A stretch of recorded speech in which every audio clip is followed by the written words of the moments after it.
Butler, this week we are doing The Paper, Ron Howard film from 1994. Did you know that Randy Newman was nominated for an Academy Award for Best Song, Make Up Your Mind, but he was up against 3 songs from The Lion King that year. Do you know those 3 songs? Can You Feel the Love Tonight? 1. Just Can't Wait to Be King. Find out the rest in the next in this episode. Ladies and gentlemen, please notice that exits are conveniently located at the front and rear of this auditorium. When leaving the theater, we suggest that the exit at the front of the auditorium will allow you easier access to the parking areas. Thank you. Hi, I'm Mike Field. I'm Mike Butler. And you're listening to Forgotten Cinema. Each episode, we highlight a film that, for a variety of reasons, was forgotten by audiences. Whether it be because a more popular movie was released at the same time, or the film simply didn't catch on with an audience in its initial run.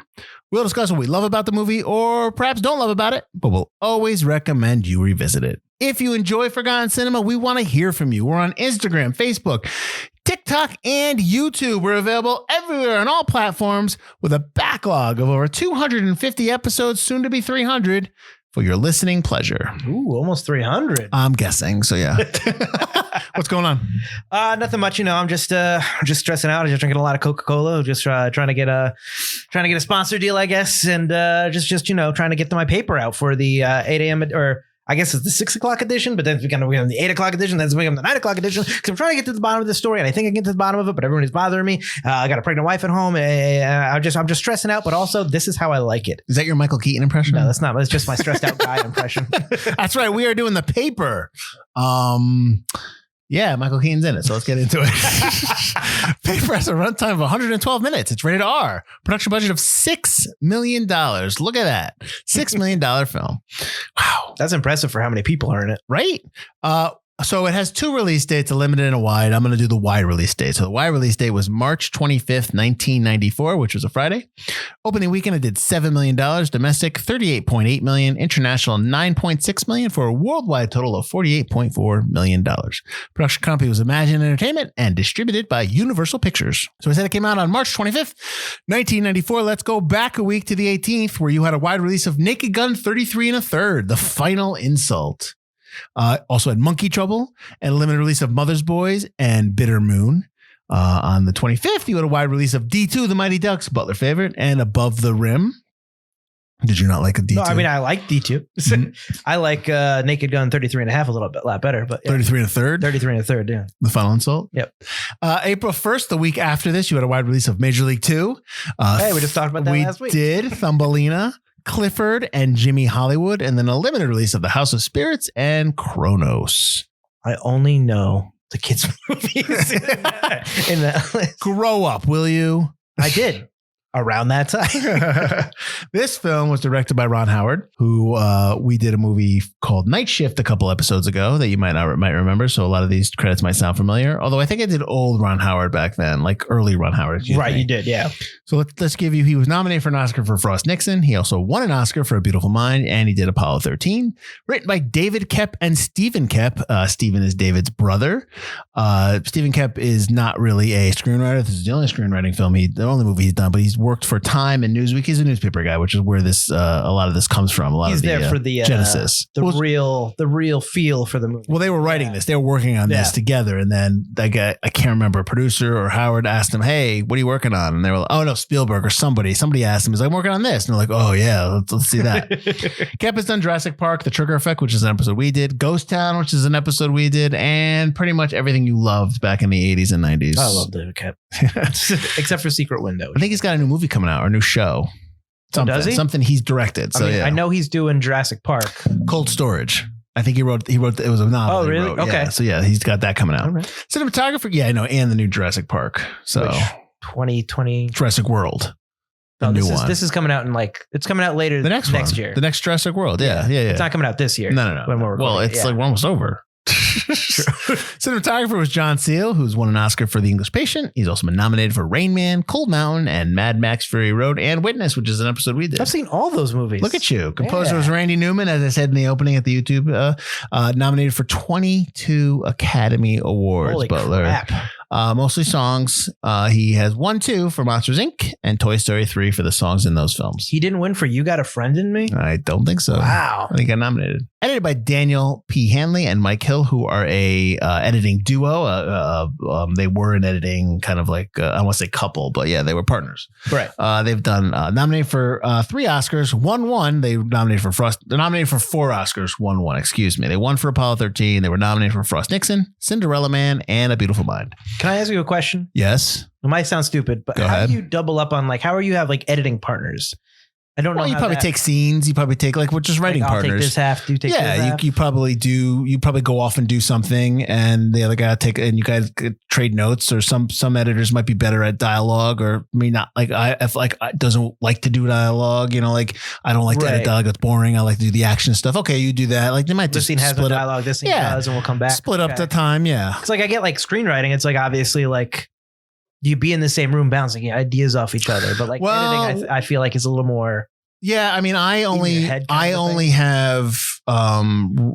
only worked with one person in terms of writing a script, and how we did it was I do the first 30 pages, you do the next 30. We were doing it like that. Okay. And then that kind of went by the wayside because we just kind of went on to do different things. And then I went back and just rewrote the whole script. So, but yeah, there's different some things. People are in the same room. Yeah. What is he this? And they're I get that. Yeah. Editing just seems more. I get the director being in the room helping, being oh no, let's go a little further. But I've always been intrigued by how editing partners work. Yeah, I mean, I always wonder about directing partners because that to me seems a little bit more difficult because you have to have a relationship with the actors, right? And you run the risk of playing directors off of each other. If you don't get what you want here. Oh, I'm going to go off to him and say, yeah.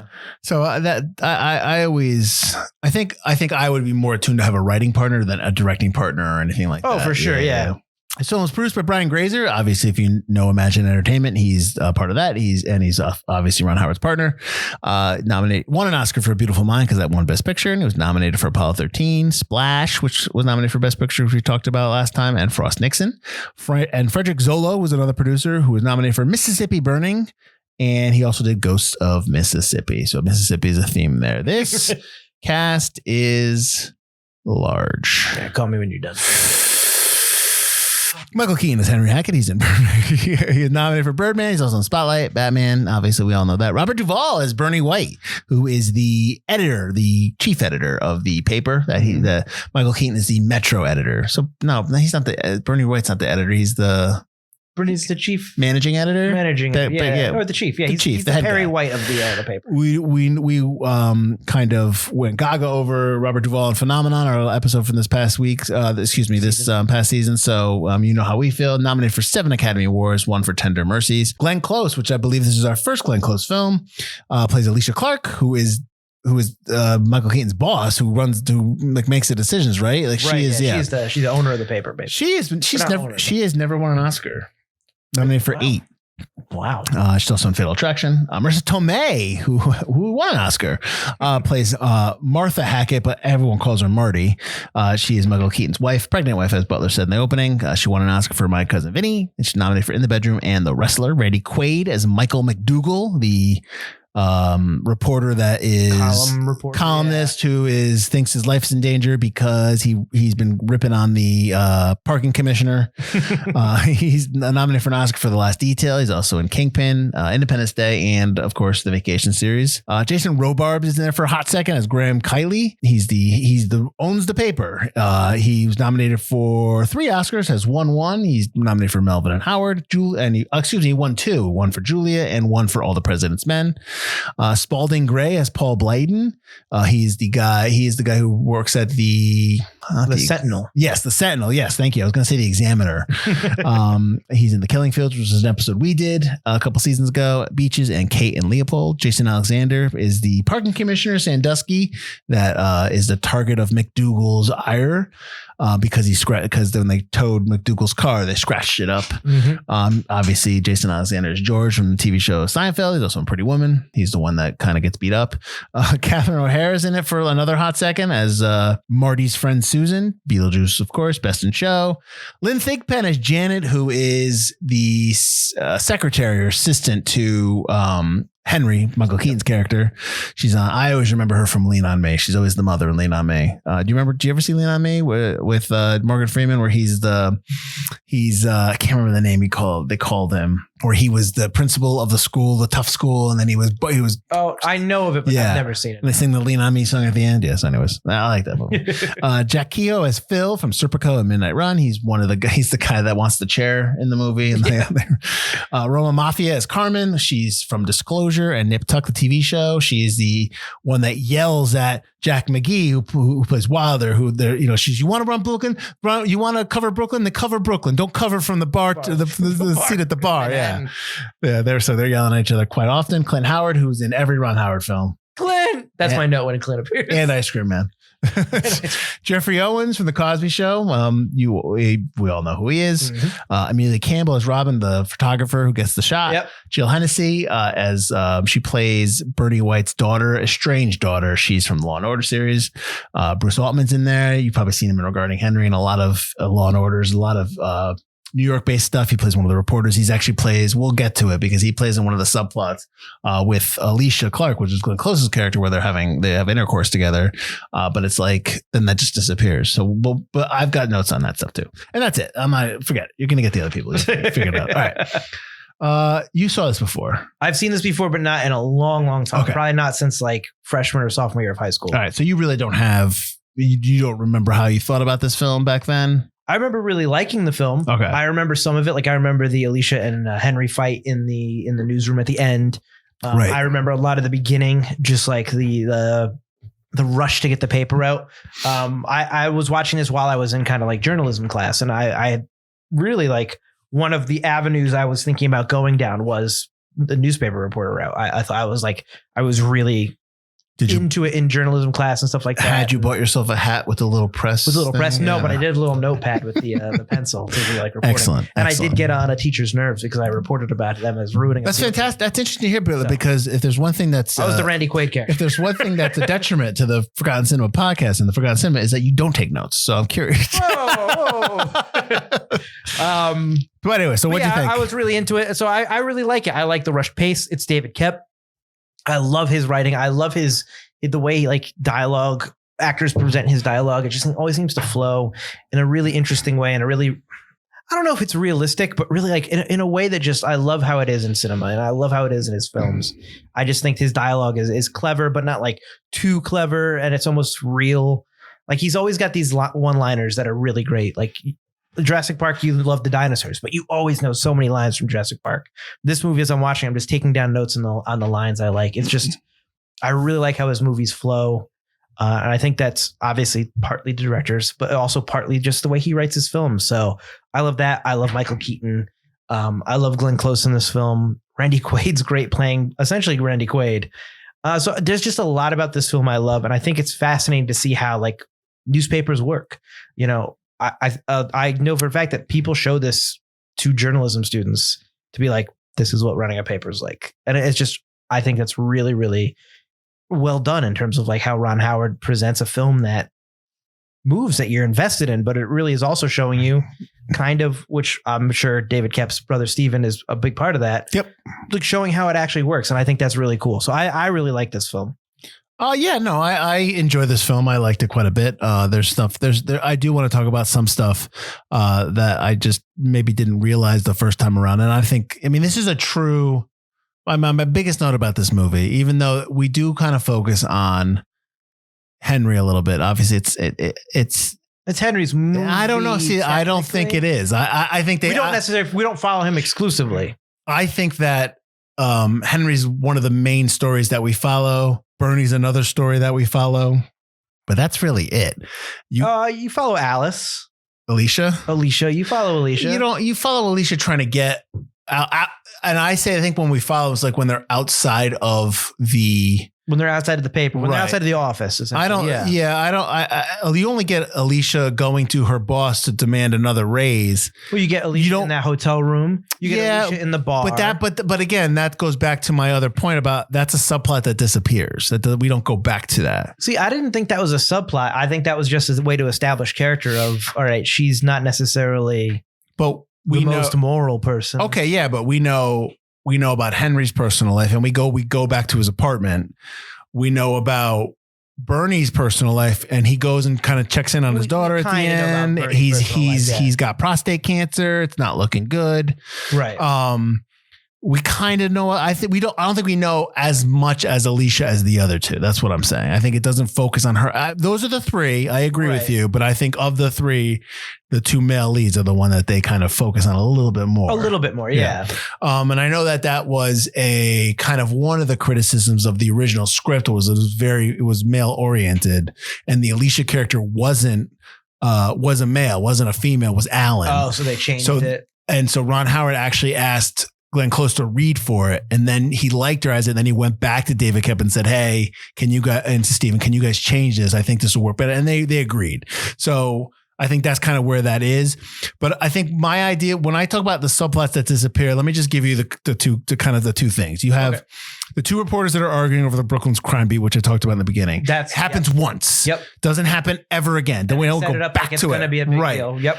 The whole thing with Alicia and that reporter sleeping together, they kind of we never go back to it. I'm just saying, like, it's one scene and boom, we're out. We never, like, at least with the chair. We don't go back to the two of them, but we go back to the fact that that's part of what's ruining her life and part of why she wants that raise. But that allows her conversation with Bernie to happen. That's true too, because then Bernie does bring it up. He's like, you got to be careful what you're doing. He does bring it up. Bernie's diagnosis and his strange relationship with his daughter, they kind of have it. I agree. But they never resolve it. The existence of McDougal, like McDougal is just there. And then it's like, so, but I think that this is a true ensemble piece. This is, this whole movie is an ensemble. I just want a little bit more from the other. I just want you want a little less Henry then? Well, I think either the movie's going to be longer or yes, you have to cut somewhere, but for the sake of like the character of the Jack Kehoe character, Phil, who wants the chair. I want the chair. I want to get the chair. Right. And he gets the chair and then the chair gets taken. That's done. Like that arc is over. Like that stuff, like that little stuff right there. That I just want more of that. Just a little bit more here and there. That's all. Give me the Brooklyn, the two people fighting over Brooklyn. Give me like something. That's set up like, okay, who's going to get Brooklyn? And like, you really feel like, I can't remember her name. The reporter's name, like she feels like she earned Brooklyn. Like Carmen. Yeah, Carmen deserves it. Yeah, but you never get that moment where it's like, you got it, Carmen, you're on it. Yeah, and like drunk Manhattan bar guy gets his comeuppance. You never get that moment. No, you do kind of get the Sandusky stuff towards the end with McDougal, and they kind of go. I really like how that like almost seems like it's not going to pay off, right? And then it kind of goes. But I also feel like the end spirals. That's maybe my one criticism. Is the end of the movie is like, whoa, we were focused on getting this paper out. Now we're focused on just too much stuff outside of the paper, I think. Well, to me, the paper's got to be out in the morning, but their deadline to get the paper done was the reason why they don't want to go late is because they got to pay them to stay after. They got to pay it costs money. It costs $12,000 every hour or every half hour to keep everything. Yeah. So the later you wait, the more money you're costing them. I had thought that they wanted to get the 6 o'clock edition out, missed the 6 o'clock edition. No, I don't think it's an edition. I think it's a morning edition. It's not the deadline. Definitely the morning edition is what comes out. Right. The 6 o'clock deadline you're talking about. Yeah. I thought that was good. Okay. Yeah. The deadline. Yeah. They usually 6 is when they get the paper out, and then whatever happens that night, they'll do the next day. Right. Yeah.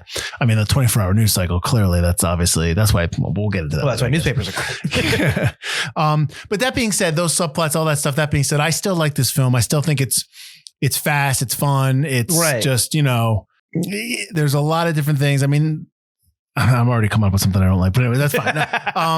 I guess, where do you want to kind of break this down? Like, what do you want to go through first? I'd say the characters, but they're like all over them. They're everywhere. There's all of them. How about the case?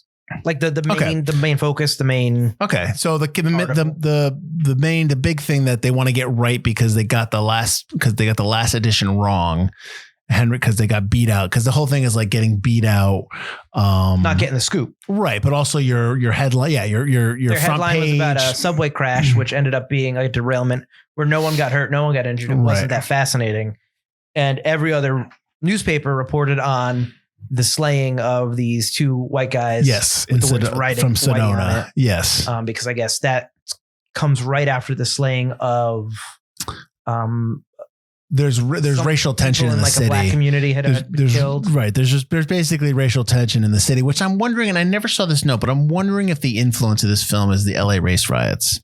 I think, I don't know if that's the influence of the film, but the influence of the article, maybe like that's where like we need an attention grab. What case? Yeah. Like, in terms of like what, not spurred. Like I'm not sure the Koepps were like, we need to write something like this, but like that's on top of mind. Exactly. Right. But it makes it more timely and also more like hot button, like, we have to get it. You have to get it right. Yeah, whatever. I mean, that's always a hot button topic in any kind of urban area, metropolitan area. So, I don't think it's much of a stretch to do that. But these two kids are falsely accused of killing this. Like, also, so the movie starts off. There's two African-American kids, teenagers, basically 17 and 19, right? They come out of a diner. The music that when they come out of the diner is like, what music is this? It's like boop, boop, boop, boop. Like, I didn't even pay attention. It's weird because it leads right to this like really, poignant scene where these two dead bodies are. And it's like, this is not the right music we need here. But anyways. Well, I think the whole point is that they're coming from like this world of just innocence and happiness. They're not like, I guess they're leaving it diner at midnight to go home. They go home. They're on their way home. Why is that woman walking a dog in the middle of the night? We're learning the same thing. Lady, go home. Like, so they see the dead bodies, see the gun. The kid leans down to pick up the gun. Why? Who knows? Who knows why you would do that? His friends at least might have to go, don't touch it. So then this old lady sees them and she's walking her dog at midnight, sees them, and they run off, and then that's how the movie starts. And then these kids are accused of killing these two. But like, you find out they didn't. The cops know they screwed up, and so they're trying to get the story. They're basically trying to get a quote from a cop that says like what really happened, that exonerates him, which they end up doing at the end. But that's the whole genesis of them pushing everything, and like they want to get this right because they got Henry wants to get this right. It's a big thing for him. He wants to get it right, and that's his kind of like push for this. And he's fighting with Alicia most throughout the movie, and because she's, I guess, is worried about the bottom line, or just kind of not on the. Her job is to worry about the costs. Yeah. Her job. That's her job. But you never see from Bernie, her boss, giving her a hard time about it. Like, get this done. He disappears because he's got his own issues going on. Right. He leaves for the day. Yeah. And he's like, you guys are in charge. He never saying to her, like, you better not, we need to be under budget. Like, never gives her that like ultimatum or anything like that. Well, he doesn't care about the budget. That's not his job. His job is to get the paper out. So what he's arguing about is, well, Alicia wants to get this headline out about gotcha. Yeah. And then maybe just focus on the subway derailment more because he wants to get the issue out, but Henry wants to get the truth out. Yeah. And Bernie's middle line is to stop the argument and just say, I don't care what happens. Which is a good. Get the paper out. Which is a good scene in the movie because he's just like, he just goes off on them when they're arguing. Yeah. And deservedly so. Yeah. So that's a good scene in the movie, of course, because it's Robert Duvall. So yeah, no, I mean, I think that drives the story, that drives whatever they're trying to do. And then obviously everybody's, well, just Henry's personal life, kind of him trying to balance his work-life balance, the whole thing where he's fighting with Marisa Tomei, Marty, his wife. And she has that line to him. She's like, why didn't you just tell me that I was going to be, you weren't going to be around. Be on my own. Yeah, I was going to be on my own. So I thought that was interesting. I thought that was a good scene. I mean, there's nothing, I don't really have too many negative things about this film. I think they stretched some scenes, like the C-section is way too dramatic. I have the same note. I was like, why is this becoming like, that's the thing is like they leave the paper and then all of a sudden it becomes way too much about Henry's personal life. Yeah. And the surgery. And it's like, that's drama that didn't need to be in there. Well, I read that unless that's the gun against his head that she brings up. I read that, but when David Koepp and Stephen Koepp were writing the script, both their wives were pregnant, had gotten pregnant. So I think that's what kind of influenced a lot of that stuff. Okay. But still, the C-section scene is like way too dramatic. Like, wait, just when I tell you to cut, you cut. Yeah. Let's just wait. I haven't intubated yet. I haven't, like, who cares? Can we just get to it? Why are you, you're acting like you're some kind, like you're the anesthesiologist. Just put him, and then he's like, ketamine. Knock her out. I think my note is like, I feel like David isn't good at his job. That was the guy's name. I just feel like he's not good at his job. And I guess like, this is 94. Yep. I thought C-sections they're below the belly now. They're horizontal. They're below the belly button, but they iodide or they put that stuff all over. Like they're going to cut straight down. Did you notice that? They're also dealing with an emergency situation. So maybe they're just preparing for all options. Maybe. Okay. I just thought it was a little too dramatic. For sure. It just kind of comes out of nowhere. It's just like, okay.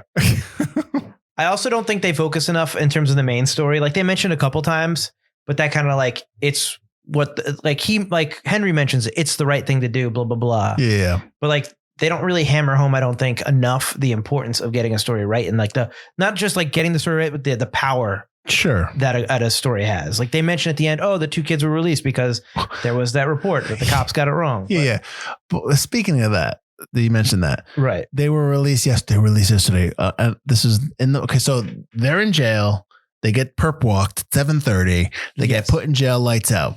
They're still fighting to get the paper done. This is the same night. They get it done, papers out. The next morning, it's like, they're released yesterday. I'm go, when? Overnight? When were they released? 5 minutes after the paper got out. I'm sorry, but like the paper didn't come out yet. So like, why were they released overnight? Yeah.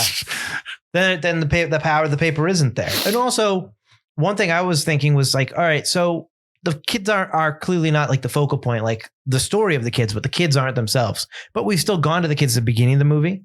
The perp walk there that we focus on them. When they get locked up and it's lights out, we focus on them. So why don't we get a scene at the end where they're released? Like we just kind of lock them out, lights out, end of their story. Because their story is to service the people of the paper. Their story doesn't matter. That's what I'm saying. But the fact that they get, I mean, if the power of the theme is of the paper, at least, is the getting the truth out, and then news reporting is important. I feel like if you're going to show the kids at all or focus on the kids or have scenes with the kids where no reporters are in that scene, you need a scene where they get out. Well, and are told maybe like there's a scoop that like got you out or something like that. What about when they go and when the SWAT goes in and gets them, which I forgot. Oh yeah, they show that too. But they also get them, but they have a little girl in there, and they don't cut to the girl at all. They cut to her once, and then you're like, okay, now what? Yeah, who's watching it? Like, what's the deal here? And then when the SWAT team comes in, I mean, I don't know. Maybe they did maybe these guys are from SWAT, but they seem to be pointing guns at each other. They seem to come in all haphazardly. No one's pointing their gun down. Shotgun guy's he's just like this, and you see the other officer right there in front of him. No one's got their gun down. And I don't want to assume that like they didn't, like these aren't real SWAT guys, or they didn't like go over this. It just felt like I'm just like, this doesn't look right, because they're like, oh, it's like, this doesn't feel right. But they don't go back to that little girl. So who knows who's watching that little girl? Who is that little girl? Who is her father? Are these her brothers? Are these her father? Like who what is going on here? One of them's the brother. They just basically serve the story of Henry in the paper. Sure. Which is, but if you're going to, I understand it. Finish it. No, I get it. But I understand it, but it just feels like, all right, I guess we shouldn't care that much. Yeah. Yeah. And you don't, right. And to your point, the power of the paper, you don't ever see it. You don't even like maybe Henry goes down or Bernie's down there or Alicia's down there at the police station and they're released and you see their family. Like maybe you have that. Yeah. But you don't have that. I just need that last power of the paper moment. But right. But the end is just focused on that kind of outside the paper drama, which isn't necessarily something I'm there for. Right. So I brought this up in the opening. Right. Randy Newman. Yep. Nominated for an Oscar for Best Original Song, Make Up Your Mind, which just comes in at the end and it's just like, all right, cue the Randy Newman song. I told you that it went up against 3 Lion King songs. Well, and Can You Feel the Love Tonight, right? That was 1. Circle of Life. Okay. God, I got 2 now. What did I tell you at the beginning? I Can't Wait to Be King. So Hakuna Matata. Great. Right. Hakuna Matata. So Butler. It also went up against Love. Look What Love Has Done from Junior. That was also another song that was nominated. But Butler, which song from The Lion King won the Oscar? Can You Feel the Love Tonight? It did. Yeah, I was going to say the one that's more of an actual playable Elton John song. Do you like Randy Newman? I like You've Got a Friend. Sure, from Toy Story. I like that song a lot. In general, I Love LA. Which one? I don't know. I love LA. Do do do do do do do. We love it. I don't know the lyrics.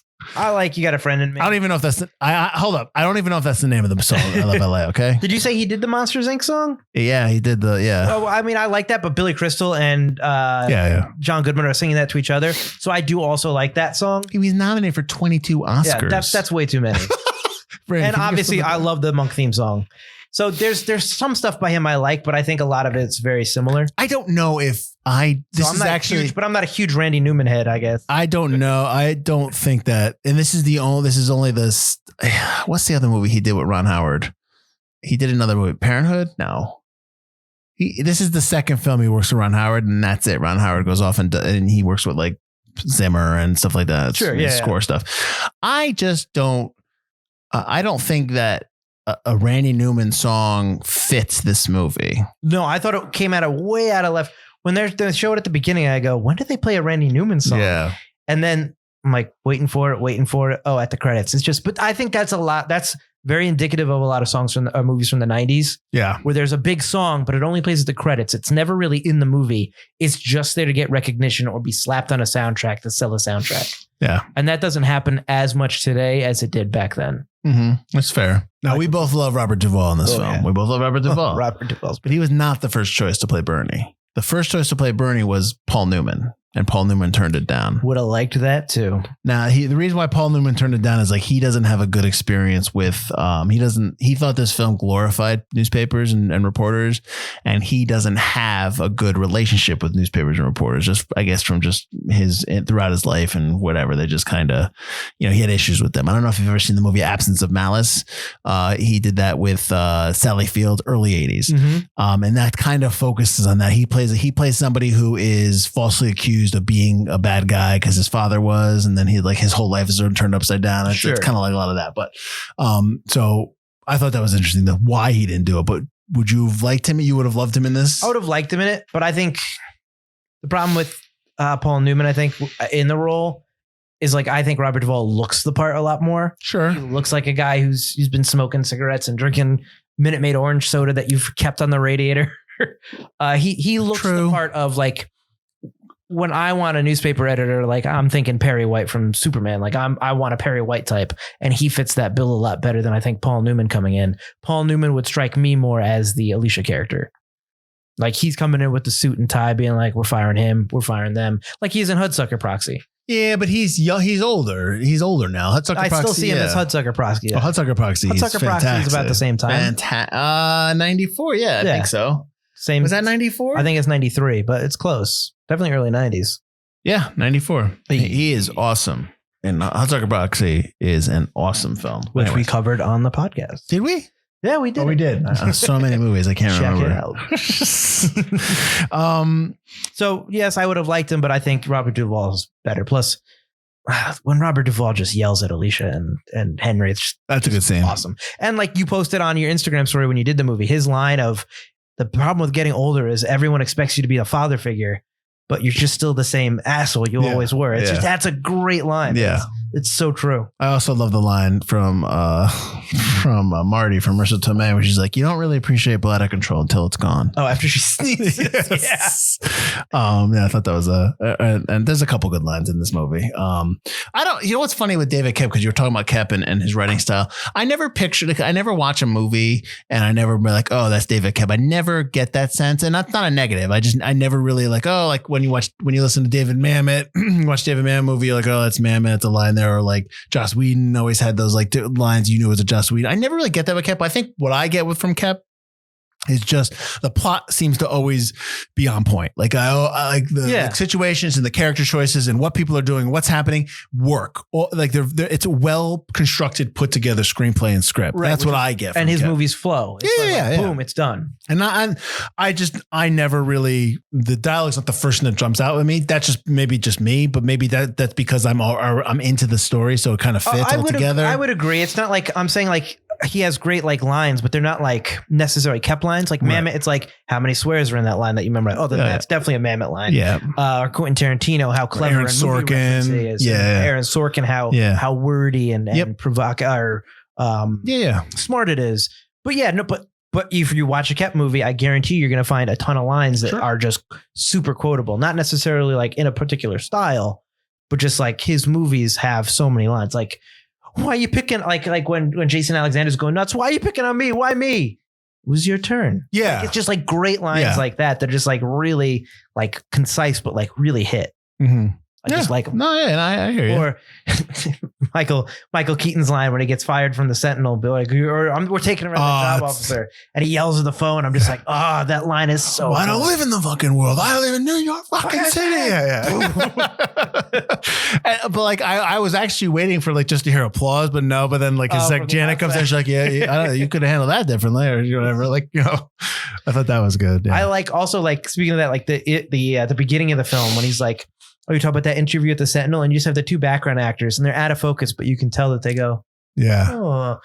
But everyone knows already about it. Exactly. Yeah. Bernie knows. Bernie knows, and every. So I got some reviews for you. They better love it. Let's see. Jay Carr from the Boston Globe says, quote, "It takes a certain panache to incorporate the ever-present threat of your own extinction into the giddy tradition of the newspaper comedy. But the paper pulls it off. There's no point pretending that I'm objective about this one. I know it's not Citizen Kane, but it pushes my buttons." So I guess because he's from the Boston Globe and the newspaper industry, he's in that, But okay. we did the front page. Yeah. Yeah. I know that I think there was some kind of influence from the front page of this movie, but I think that when you're writing a story about a newspaper, you're going to be influenced by what came before. Do you find similarities from the front page to this film? I mean, it's tough because like if the paper is in fact, and from what I've learned, it is close to like what it's like really being in a like a journalist in a big newsroom and stuff like that, then you're going to be inspired by things because that's just how the way they are. Like, hungry reporters, it's a dog eat dog world in terms of getting your article out there. Hungry reporters are gonna be hungry for a story, hungry for the truth, or hungry to get something sensational out there, either or. And so you're gonna get that kind of front page, I'll do anything for a story, that's what my life is. They're very, I think that's with any like a lawyer movie or a corporate guy rising to corporate, like a Wall Street type movie. These guys are hungry, career-driven individuals who do anything to get to the top of the ladder. So I think you're influenced by that. And, Lois Lane and all the Superman stuff. She's a hungry go get him reporter. Also influenced probably by 1930s things about reporting and that industry. And I think that that's just kind of pervasive in the news reporting subgenre of I don't know what you would call that genre, but I think that the front page is probably the most famous old school example of those films. So I think, you're going to be influenced by that. Peter Stack from the San Francisco Chronicle says, quote, "In the end, the paper offers splashy entertainment that's a lot like a daily newspaper itself. Hot news cools fast." Yeah. Okay. I like that. Here come the negative ones. Give me Ebert. Nope. Janet Maslin from the New York Times says, quote, "Each principal has a problem that is conveniently addressed during this one-day interlude, thanks to a screenplay that feels like the work of a committee. The film's general drift is to start these people off at fever pitch and then let them gradually unveil life's inner meaning as the tale trudges toward resolution." Has Janet Maslin ever watched a movie that takes place over the course of a day? That's Janet Maslin is a famous film critic. And guess what? I have disagreed with her almost as many times as Ebert on this podcast since I've edited them. Famous film critic. I do agree with her that is lame, but that is every movie that takes place over the course of one day. Everyone's situation gets resolved in some way or another after the day is over. That's just how it is. I mean, that's how it works. I would argue, though, are we really to believe that Henry's just going to turn it off in a switch and he's going to be that? No, absolutely not. He still has to go do his job. At a convenient moment where it's like, all right, there's a little bit of a rest period. Still has to do his job. You can't. I mean, they're not going to be like, hey, Henry, take. There's no paternity leave back then. There's nothing like that. So he's got to, The alarm goes off at 7. He gets back into bed, but maybe he's going in at 12, but he's going back into work that day. Of course. I mean, they're going to call him saying like, listen, we want to follow up on this. They didn't do it. What are we going to follow up with? Yeah. We got the mob angle now to follow. Yeah, exactly. This has only just started for us. And like Robert Duvall, like he never went in to see his daughter. But she reads his articles. I love how she opens the paper up and she's like, and like, he's like, yeah, I don't like that moment at all. And then he like skips away. I'm like, you're still dying, bro. You're not going to say anything. Whoa. And it doesn't hurt that she's also had a grandchild you've never met. And he's just smiling like, oh, she had a kid. Shouldn't you be sad you've never met that kid? It's not a happy moment. But again, also like the paper now has 2 people in the hospital because Alicia's been shot. She pepper sprayed somebody. That's going to be a lawsuit. So anyways, one more. So to finish off, like I agree with her. And also the fact that it's like a harsh critique. I'm just like, no, That's just movies, man. You thought that was harsh. Rita Kempley from the Washington Post says, quote, Ron Howard still thinks women belong in the nursery instead of the newsroom. Screenwriters David Koepp of Jurassic Park and his brother Steven of Time Magazine are witty and on target in terms of character, but their message in terms of male and female relations is a prehistoric one.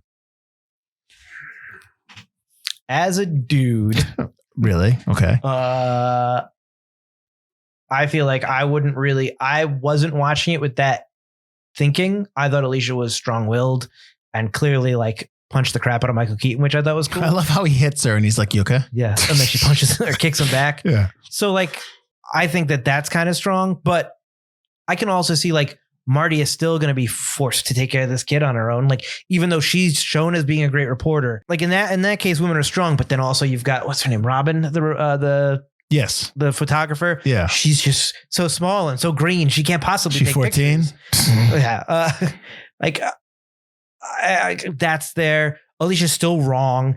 Michael Keaton's like Henry still overpowers her and stops the presses, and she's still kind of painted as a bad guy. Yep. Marty is still the weak one who's trying to get Henry to do something that's not part of who he is. So like there are moments where yes, the women are shown as in less than a great light. Yeah. But they're also shown as strong in some areas. But yeah, I don't necessarily disagree, but I don't think they're purposely trying to be like women don't deserve to be in the workplace. Well, I just don't think they are thinking about it. So exactly. I just don't think which is still either way, which is not great either. But yes, I understand. Yes, but it's not an attack on women. Well, I mean, but it's not great. This is true. So one other little side note I wanted to put in there was the cop that gives them the line that they didn't do it line. Right. He's actually he was a real detective for the New York Police Department, Mike Sheehan. Cool. He worked the Central Park case in 1989, where it was 5 African Americans and 5 African Americans and Latino Americans were wrongly accused of attempted murder and rape of like a jogger. This white woman was jogging through Central Park, but their conviction was overturned in 2002. So he kind of was part of an investigation that kind of mirrored this a little bit. But of course, if you keep going in the note, he still thinks they did it. So, you know. I was gonna say 2002 doesn't mean he whistles though. No. But still, I thought that was interesting. He was in a big case. So it's really it's really cool and interesting when they grab people from real life and they can pull off scenes pretty good. They can, he did a good job. And it wasn't like, even like when they were working him in that scene, I could tell it was bogus. But like when he's like, hey, he's gonna be an all-star knitting lines, right? And he's just like, oh yeah, absolutely. But it was just like, I mean, come on, it's obvious you're playing this guy. They just kept going like he was already on the fence and they just kept talking. But it's like he's made up his mind at this point. So you like this film, Butler? I know you're going to say I know who you're going to recommend it to, so I'll ask you that. But you're going to recommend it to people that want to be journalists, right? 100%. Because I know one of the notes I have here is that there's people in the press that state that this film is still the greatest representation of what actually goes on in newspaper offices all over the world. And you already mentioned that in terms of. So that's why I was shown this film. Right. So you would recommend it you would go along those same lines. 100%. I think that that's important. Like you see these people hunting down for a story, especially in this day and age where it's just like get the article out in 5 seconds. Yeah. No, don't fact check. Don't edit. Don't come up with new words. Don't put like there's so many articles that just don't have any punctuation anymore or like misspells. And it's just like, because it's get this article out, not in 4 hours, not in 8 hours. Don't fact check, just get it out. Yeah, and I think the importance of getting a story right in this movie is such an important message to any kind of aspiring journalists nowadays, because I feel like that's definitely gone by the wayside. Well, bloggers are different from journalists, but I understand what you're nowadays saying. They're like one and the same. Well, but to be fair, even back then with newspapers, like, their whole, and I think they mentioned in this movie, like, you print something that's wrong, you're just going to put a correction on page 5. 100%. No see it. That's the battle between Henry and Alicia. It's just like, we'll just correct it in the next issue. Yeah. And it's just like, no, it's important to get the news out today because who knows who's going to read what issue when. But ultimately, what won out is get it out first. I mean, that's what wins out now. Exactly. In our modern time. So I do think it's important for journalists, but I also think that the movie's fast paced, the dialogue works. The movie moves. The acting is great. It's got quite the ensemble. So I think I would recommend it to anyone who likes film, anyone who likes dramas. I think the movie works for those as well, not just necessarily journalism students. Do you think Ron Howard has a style? No. Is that a bad or a good thing? I think it's good that he can do any genre he wants, but it's going to be bad in terms of what his legacy is going to be based on just the quality of the films. Right. Not necessarily like we talked in the last episode, a Scorsese film has clearly got like a style. He's got his own, his jeu de vivre or whatever is down there. Quentin Tarantino's got that kind of style. So if his single movies don't like work, he's still going to be known. But Ron Howard's going to be known for Apollo 11. 13. I don't keep thinking, was there a show? Whatever. Ron Howard's going to be known for Apollo 13. He's going to be known for Parenthood. Oh, yeah. I love Parenthood. Those films are going to be his legacy, not because of necessarily his style, but in terms of just the quality of the film he had put out. Wasn't Apollo 11 wasn't it the horror film? No, that's Apollo 15 or 16. Oh, that's new. Yeah, no, Apollo 15 or 14. I thought what was the Apollo 11 was like the first Apollo mission. How is Apollo 11 the first Apollo mission? There's 11. There's 10 more before that. Well, I mean, the one that landed on the moon or whatever. Okay. All right. Yeah. Well, you said last episode that Wolfgang Peterson has all these movies, but he does many different ones, but then he's not remembered. I think people are going to remember Ron Howard because he's Ron Howard. He's more of a name, so he's going to be in the list of directors. Right. He's not going to be like up there maybe in terms of like, not to knock him as a director, but like up there in terms of names like Spielberg and Scorsese and Tarantino. He is. I mean, I guess in terms of accolades, but I mean, he's got his Oscar. I mean, he is very well respected. And I'm just he'll be remembered. Yeah. No, I'm just curious because I know that's a knock. Like what is his style? But I also like this, like Chris Columbus. I don't think Chris Columbus has a style. I think he, I just think sappiness. Well, yeah, I mean, that's what a lot of his critics are about. Like he's a little overly saccharine. Yeah. But I don't know if that's a style. I mean, but the argument could be made. Do you need one? I mean, if you could just tell a story, do you really need to? Oh, clearly, you know what I mean? Like do you really need a style? And maybe you don't. Maybe that's just kind of like, because Ron Howard has made some amazing films like The Paper and like Splash was nominated for an Oscar we talked about and Parenthood and Apollo 13. Like these films might be varied in styles. Mm-hmm. And you might maybe not go like, who directed that? Just based on the look, if you didn't know. Right. But they'll still be remembered for a long, long time. And I think that's more important than anything. I'm trying to find the last film he did. 13 Lives. That was about the kids that were trapped. I think it's the kids that were trapped in the mine. Oh, that was the Argentina mine thing or whatever. Was it in Argentina? Somewhere South America, I believe. Was it South America? I thought so. Wasn't that made for like Netflix or something? Or Prime? Yeah, it was made for Prime. It was a streamer movie. Thailand. So that's the last narrative feature he's done. I think he's done a doc or something like that, Eden or something like that. And yeah, so I'm just curious. So why is this forgotten then, Butler? Why are people not talking? Why are we saying people are not talking about this enough? Oh, here's how I will answer that question with another question. Oh, wow. What's a newspaper? Oh, come on. People, come on. I think that puts it in. It's only been kind of a time thing. But do you think, and this has only been recently, do you think the whole idea that people are so negative against legacy media and how, you're being told this narrative, your people don't believe what they're reading, like that whole idea, do you think that affects? No, because like you said, I think that's too recent. Okay. I think that is too recent for that. And I think that you can say, I don't trust this media. You still trust media. There's still a media you trust, I'm sure. There's still one news source you always go to. So I don't necessarily, if that stops you from watching this film, but I think the fact that it's newspapers is going to stop anyone younger from caring about this movie. Oh, newspapers? I could care less. I think the cast is now all older.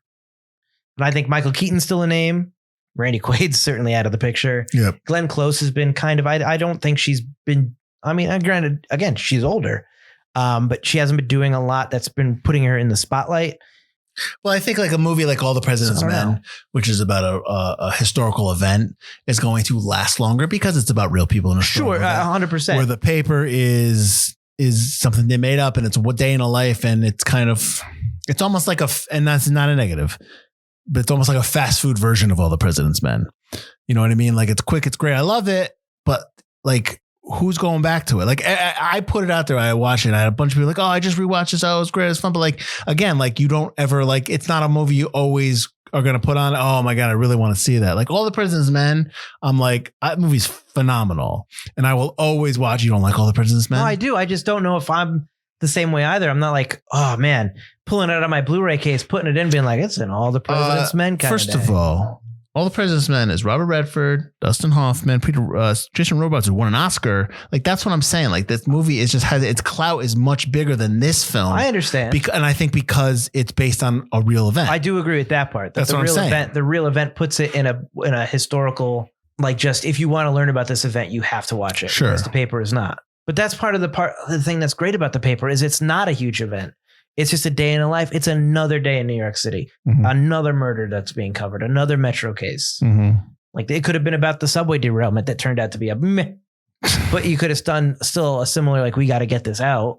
Like, I just think that's a strength to it, but it could also just hurt it in terms of its longevity. It's a strength for the film, but a ding on its legacy. Right. Do you think that this could be a series, a show? I mean, kind of, yeah. I mean, anything about a newspaper where it's going to be that rushed. I know that the new Office spinoff is going to be set in a newspaper. And again, I think a local newspaper. A local newspaper, but I still think that enables you to have this kind of quickness. Like, it's a forced quickness to the stories that you're going to tell, a forced quickness to the dialogues that's going to happen between characters. They're going to have to go off and get an article out for the next day. So they're going to be quick conversations and quick action. So I think that helps anything. Well, you had the Aaron Sorkin newsroom, but that was more about TV show, TV channel, news network kind of thing. Right. And then they had the Apple TV had the one with Jennifer Aniston and Reese Witherspoon. Oh, that's still that's still going on. The morning show. Yeah. Yeah, that's still going on. There's tons about the TV show aspect. But they're all those are all TV. There's no written word stuff kind of thing. Yeah. You kind of see that. All right. Yeah. All right, then. Where can they find us? You can find us at ForgottenCinemaPodcast.com or wherever you get your podcast or wherever you're watching us, which I'm sure is on YouTube because that's where we are. While you're here, give us a like, a rating, a subscribe. All that stuff really helps the channel. Comment. All that stuff really helps the channel too. If you don't like us, comment. It still helps us. If you like us, comment. That makes us feel good. And let us know if there's other newspaper movies that we might have been forgetting about. I guess... Was it Spotlight's kind of a newspaper? But Spotlight also again is Michael Keaton. Spotlight again is a movie that's about a historical event. Right. Well, an event. I don't know how historical it is, but it's pretty historical. But a big deal. That movie is another movie that I would watch again over this film. But that movie is so good. But anyways, go ahead. Yeah. Just let us know like what you think about that on other news reporting kind of movies that you really like. And if you want to support us, we're also on Patreon. You can give us a little support there, and we'll give you free episodes, exclusive episodes, timed exclusives, discount codes, all that kind of good stuff. And join us next week as we're going to get a little more current. We're going to 2013 to do The Secret Life of Walter Mitty, the remake of the 1947 movie, but this one starring Ben Stiller, which I watched once, and then I was telling about this. I watched it again, and I'm just like, I kind of like this film, so we're going to get into that. Hopefully I still like it. We'll see. You have not seen it? Never seen it. Oh, interesting. Good. So there you go. So that's next week. Until then, have a great week. I'm Mike Field. I'm Mike Butler. And this has been Forgotten Cinema. Stop the presses. Oh, boy.